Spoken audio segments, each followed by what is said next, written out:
Guys আসলে আচ্ছা কয়েকদিন যাবত প্রচুর বৃষ্টি হচ্ছিল, ঘর থেকে বের হওয়ার মতো কোনো আসলে সুযোগ নেই হয়েছিল না যে আমি কিভাবে বেরোবো। তা আজকে আমরা একটা যে কোনো কাজে একটু হাটহাজারিতে গেছিলাম। তো এখন আমরা আছি বর্তমান হচ্ছে ভার্সিটি 1 নম্বর গেট। আর এখানে দেখেন এত সুন্দর একটা পরিবেশ আর মেঘলা আকাশ। জানি না যে কোনো মতো বৃষ্টি আসলে আমরা ভিজে যাবো, কারণ আমরা তো ছাতা আনতে ভুলে গেছি।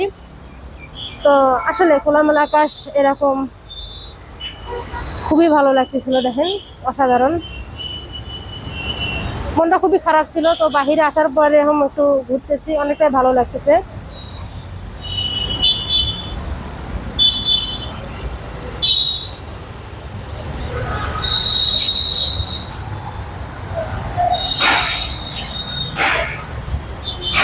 তো আকাশের অবস্থা দেখেন, যে কোনো মুহূর্তে বৃষ্টি আসতে পারে, একদম পুরো মেঘলা আকাশ।